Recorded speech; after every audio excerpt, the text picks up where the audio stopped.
and Shannon Sharp. Good morning, guys. How you doing? Good morning, Jen. I'm doing So, good. Your man LeBron James wants no part of these Clippers tomorrow night at Staples. Did you see playoff P last night? He's clutching up again. What happened to the Claw? Huh? What happened to Kawhi?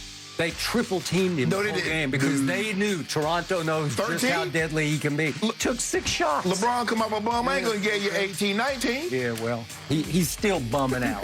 Unfortunately, yeah, we're going to have an update on LeBron, his ankle, how he's doing. We'll talk Cowboys. We'll talk a little Tebow. But you know what we need to begin with is it's getting messy in Green Bay. Aaron Rodgers' time with the Packers may be coming to an end as more reports swirl about his unhappiness with the team. And a lot of people are chiming in. Tom Silverstein of USA Today, who has been connected to the team for years, said the Packers need to be ready to move on.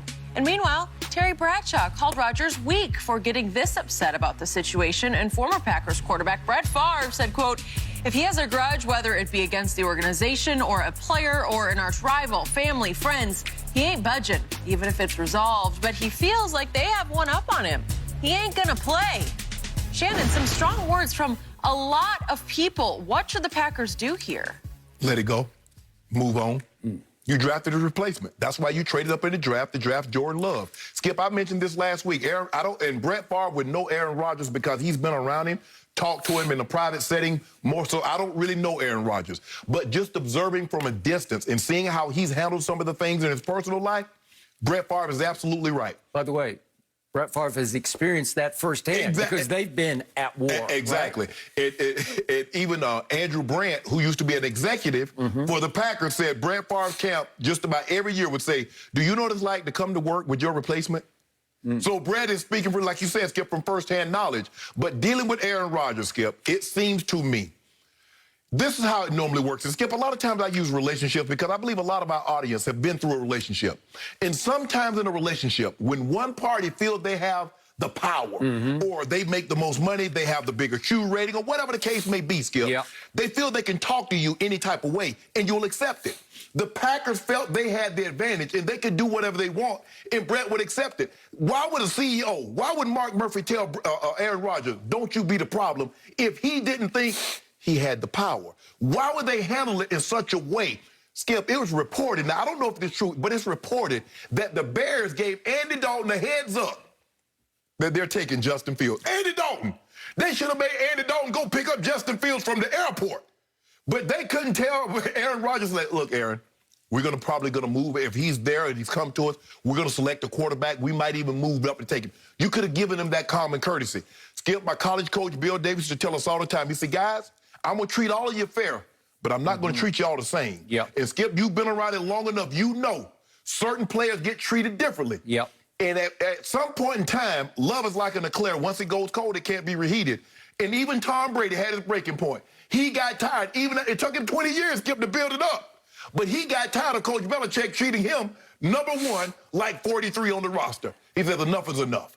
I deserve better. I know I can go somewhere where they'll treat me accordingly. But he left of his own volition. He did.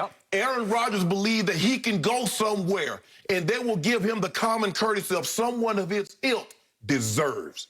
Skip, I don't know how you repair this. I don't know why you're holding on to Aaron Rodgers when you drafted his replacement. When you take a quarterback in the first round, when you trade up to get him, you've told the guy that's already occupying that position, you're on borrowed time.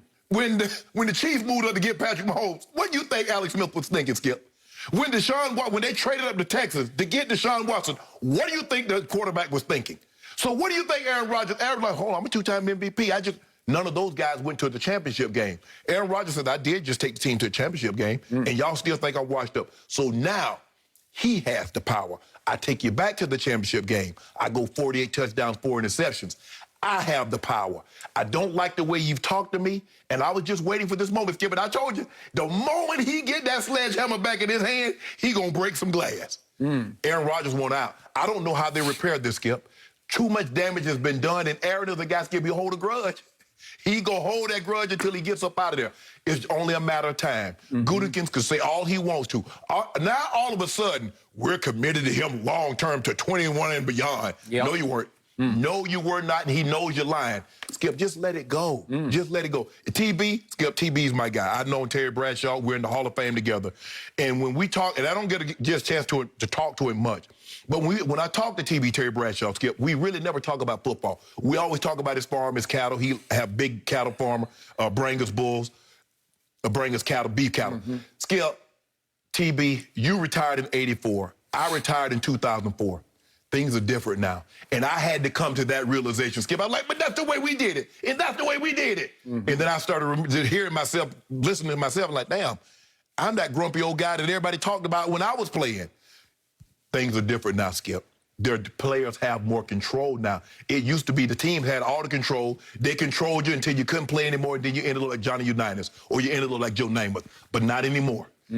Guys are not afraid to move. Joe Montana did not end up in 49ers. Emmitt Smith did not end up wearing Cowboy color. Some of the all-time greats, Skip, ended up in another uniform that we associate them with. Okay. It's over. You know it's over. I know it's over. The Pack need to know it's over. I don't know it's over, but maybe you're saying you in general know it's over, but don't lay it on me. You don't want it to be over because you know what's going to happen if he's still with the Pack and the Cowboys. Well, you once played for the Denver Broncos. You became a Hall of Famer as a Denver Bronco, later as a Baltimore Raven, but mostly as a Denver Bronco, right? You went into the Hall of Fame as a Denver Bronco. I went back, finished up for 2 years in Denver. Correct? Yes. And you are hoping against hope that somehow Aaron Rodgers winds up your quarterback as a Denver Bronco, because right now you are stuck with Teddy Bridgewater and Drew Lock. I told you he wouldn't work. Which one you want?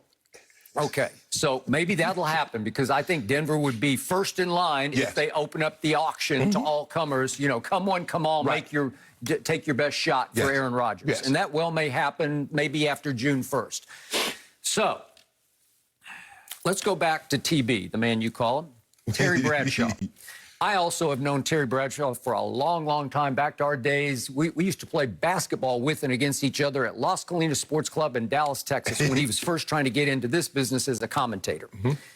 And for our younger viewers, do not underestimate how great a football player he was, because he was a great football player. 4 Super Bowls that he won. And he lit up my Cowboys, especially in the second one, which was Super Bowl 13. He threw the biggest Miami party on my Cowboys, and those were 2 of the greatest teams on one field I've ever seen. So don't underestimate his credibility and the validity with which he speaks on this topic. So I loved, and I'm going to reiterate what he said yesterday, or is actually 2 days ago, on WFAN in New York. He said that Aaron being upset shows me just how weak he is. And his point was, he's a 3-time MVP, and he's worried about a guy they drafted last year in the first round. So Terry goes on to say, Pittsburgh drafted Mark Malone #1, which they did. It was the 28th overall pick in 1980. It was near the end of the line for Terry, but he saw that one coming.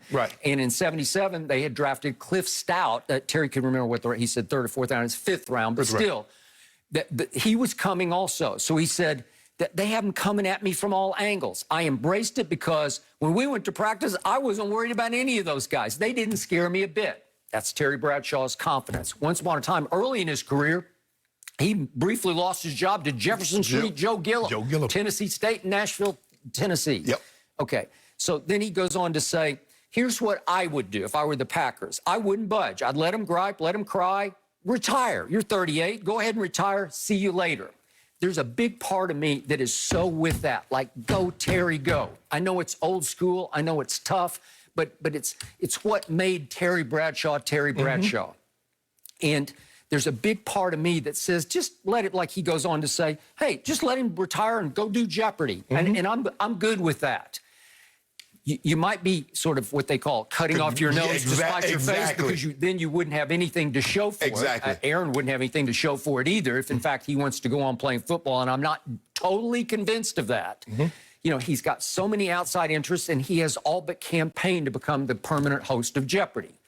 I don't think he'd be great at it, but you do think he would be great. So just the mere fact that you, as a guy who was a guest contestant on Jeopardy, think that he could be a great Jeopardy host, okay, so he's got a shot there. That would be his second career. He says he could do both at the same time, because he had boiled it down to it would take only 46 days a year to tape all the Jeopardy episodes for a whole year. I think he was just throwing that out there for the Packers just in case y'all act funny. Well, I believe that too. And I think he was negotiating against them, trying to negotiate his way out of town. Right. Okay, so then that leads me to Tom Silverstein's piece that ran today in USA Today. Tom Silverstein has covered this team for more than 30 years, the Green Bay Packers. So